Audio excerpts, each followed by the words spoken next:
don't you really feel the urge of competing? Don't you really feel like after a season that you finish eighth, you stop playing in Champions League in February, you give an illusion to all your fans to bring home at least the minimum, which was the Coppa Italia, after a season that in the beginning they were saying we're gonna win things, we're gonna win the Scudetto, we're gonna up and down, we're gonna bring back Milan where it's supposed to be, and you finish eighth with what's happened. You don't feel like there is an urge to we need to rebuild and get ready for the next season? No, actually, you feel the urge of to sell. You feel the urge to make sure that those deal that you made on TG Renders and on Hernandez, they are actually gonna be lucrative for you. The first things that Milan did actually was not buying a player, was actually selling it, because City, which is in this moment much more serious and much more have a bigger project and longer vision than us, the first things that they said, okay, we have a problem in midfield, let's buy who's the best midfield in Serie A, TG Renders, boom, bought it for an incredible price, in my opinion. But why okay, we secure a Modric deal, which is great, because today all the image, all the video are about Luka Modric. The fans are excited. As a fan, of course, I'm always excited, but on the other hand, I also see that I fully understand what Jorginho is doing, right? He's doing this right now because he saw the numbers of the seasonal tickets that they are coming out. They're not the best. They're not what they were expecting, especially with the things that are going on right now with the curva in between Milan and Inter. All the ultras, they are pretty much banned from San Siro, and this is the direction that these two clubs, they are going towards. They don't want to have any more those kind of funds that they can only spend 20-30 euro per match, but they want to have those kind of funds that are actually spending above 100-150 euro per match. So it doesn't matter if they are the real all hearts. It doesn't matter if they are the one that follow the team all across Italy every Sunday and every Wednesday across Europe, taking days off from their work for their family just to do that. By the way, also, let me open a little parenthesis, a little side topic for Inter as well, that the Curva Nord were not allowed to go to watch the final of Champions League in Munich. That to me was incredible. These are the your hardcore fan, those fans that you can even pull the price up as much as you want. They will be there no matter what, and you just tell them do not come. They are not welcome. Meanwhile, they're following you throughout all season. This is the direction that our teams of Milan, that's where they're going. Extremely scary, because they want to have a quiet stadium like the Old Trafford. They want to have a tourist stadium like in Barcelona.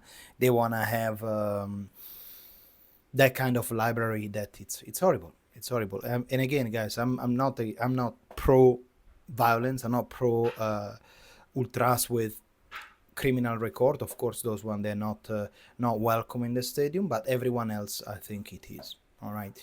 And the idea of having Modric now, it's also going to help to the stadium. The stadium is going to help to sell more jersey, because of course there's going to be a lot of fans that they don't really care about what is going on behind the scene. They don't really care about a path that is being built and is being traced and is being claimed and is being thrown at your face for the last year and a half, that there is an agenda here, that they don't really care about you anymore, but they care much how many jersey they're selling, which is, I don't want to become too negative, of course, because guys, remember that all these negative thoughts that I always have, they are always towards the club, the management, who is up there, okay?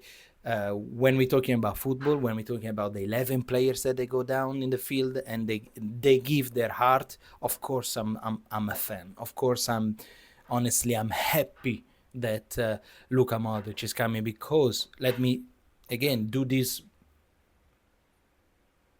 How can I say this? Let me do this. Let me say this specifically. Talking about the football side of the things, I am happy to have somebody with experience of Luka Modric in the team.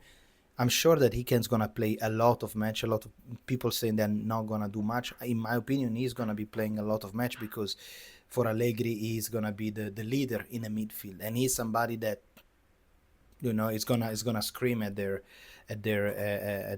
teammates. So I'm very very happy for Ricci as well because he's an Italian talent growing, blah blah blah. And I'm happy for these two things. But those are the only two things that Milan did, beside two selling, which is right now TG Renders and Theo Hernandez. Without them, Milan it is weaker than last year.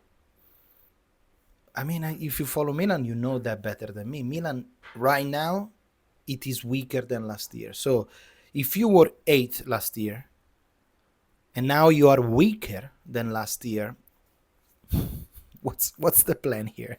what's the plan? What is going on, guys? What's the strategy? Because I was just checking now, and the first match that we have in the next season is gonna be on the 23rd of August, Milan Cremonese. And the first official match is gonna be in the 17th of August. Today it is the 14th of July.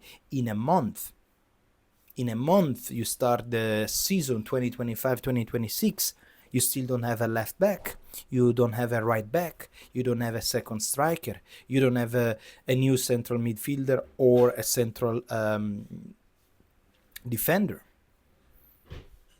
Why is taking so long for Jashari? Why is taking so long? Now we all understood what's happened with Charlie Brown, Archie Brown on the left side. Even Fenerbahce made fun of us. But why that this Milan doesn't care? And it's clear they don't care about how they deal things, how lo stile Milan. Why even the Bruges, with all due respect for Bruges, but their managers, 40, 50 years old, they come to Milan, to our face, they even go to Inter, and they laugh when they ask a question about Jashari and Milan.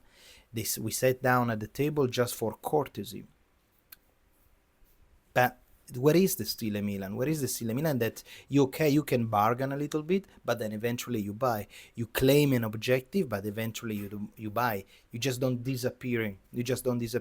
Now, I don't honestly really care about Charlie Brown because which is a little bit scary, the fact that we wanted to change Archie Brown for Theo Hernandez. What sort of... I mean, I know it's going to be pretty hard. Let's say it's going to be impossible to substitute Theo Hernandez next season. But we know that as a fan, I'm sure that managers, they know that finding a substitute for Theo Hernandez is going to be impossible. So first of all, one question. Why last season? Why when you decide not to renew Theo Hernandez, you didn't buy somebody that can play on the left wing, on the left back, right away in January? But why in the last few years, you see, especially in the last 2 years and now 2 years, you see Theo Hernandez that is not playing like before? Why don't you play a little bit of competition over the guy? Now instead he's gone and we don't have anybody. Today, the Gazzetta dello Sport even said Pobega, he was tried to be played as a left back, Salemaker as a right back. What are you talking about? First of all, I want to understand why he's not taking serious Bartesaghi, somebody from our Primavera. Sure, he's not Hernandez, but he's young. I'm sure that tactically he's kind of ready. So I would rather give him a chance to a 21 years old rather than he's not even 20, he's 19 years old, rather than adapting Pobega on a left back, the slowest guy that I ever seen playing football. A butcher. Every single match he got a yellow card. Salemaker, which is he got great affinity with dribbling, shooting. Right back, really? So it is literally 40. I mean, in Milan, in less than 15 days, is gonna be in 10 days. I think he's gonna fly into Australia to play the first friendly match against Arsenal, Liverpool, and then Perth Glories.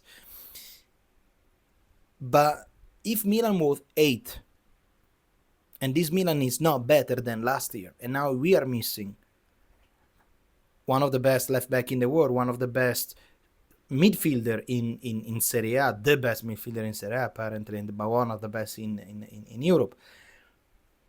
What are we waiting for, guys? What are we waiting to buy play? What are we waiting to build up this team? What are we?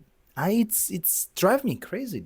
It's driving me crazy and scares me, because it makes me feel that once again the goal for the next year is not to win. The goal for next year, as Allegri, as Stare, as Furlani mentioned, it is bringing Milan back where it belongs. 4th place, within the 4th place. Now, do I believe that Milan can get in the 4th place?